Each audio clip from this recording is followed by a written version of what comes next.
Peace and order, seguridad ng kabataan, makatipid ha kuryente ng gastos. Inianging klaro ni San Julian Mayor Georgie Estaron kasumpay ha executive orders nga iging palusad ng lokal nga gobyerno niyan han Abril 16, 2026 alinsunod ha Memorandum Circular No. 114 ni Presidente Bongbong Marcos.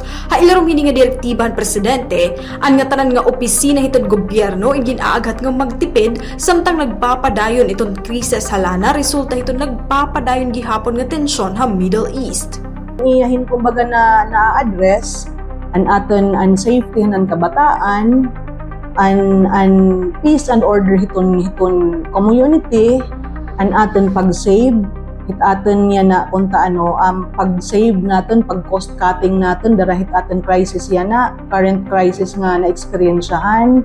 So inihiya, para kaupayan, damo nga mga problema, an aton na-address, pero an isa nga aton na sa sacrifice, an aton pag-enjoy, an aton mga pagsaling-urog, diri man hiya totally nga mawawara, mapapadayon, pero maiibala. Maiibanan la iyan na kapag kaya na nga panahon. Pero damo an aton na-address nga problema, nasusolusyonan nga problema.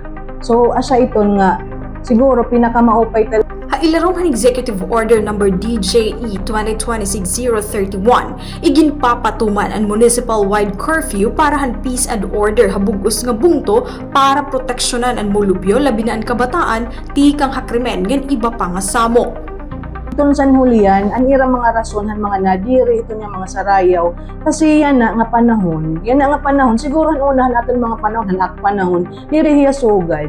Pero haniya na, anira obserbasyon, which is haamon gihapon as aton nagiging concern niya na, may da mga panhitabo ha aton mga komunidad, darahini ko nga mga sarayaw, most didto, parang nagiging oportunidad, ang sarayaw kay, di ba, late night, dani pa nga inaagahan, sarayaw, may adahin activities like mga minors, bisan mga minors nag-iirignom.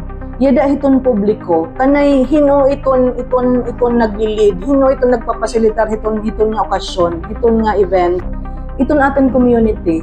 Pero diri ta kinikita nga dara naton anit aton nga purpose, nagseselebrar kita karesyuhan, kalipayan, pero kay ano nga pirmi may ada kaakibat nga mga problema, may da mga kaakibat nga diri kita maaram nga may ada na nagkamay adahin oportunidad or gintatagan tahin hinkuan hitan iton aton hinchansa hitaton mga kabataan, especially nga hingadtuhin diri kaupayan, hingadtuhin mga panhitabo nga hira ito nagsasuffer, like may ada mga reports nagiinirignom na idahiton sa rayawan mismo nag-aaga kahuman hiton mag-aaraway na may da na mga sugiton may daging bobono, may ada naging dadarangat to kung diin.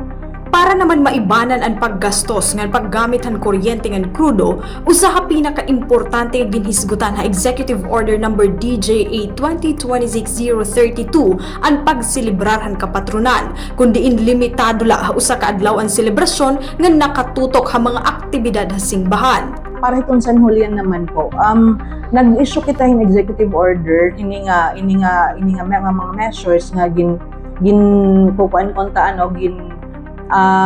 prohibit an itong pagsasarusarayaw itong public places aton laanay na, pero this is all temporary basehan an executive order nga aton gin-issue. This is just temporary, bisan nga ni itong kasuguan tikang haigbaw, temporaryo lahiya para la mag-address kita hit current situation.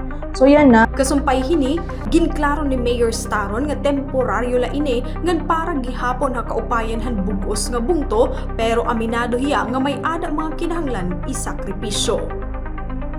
Tikang habungtot San Julian, Heidi Upada, Eastern Summer News Service.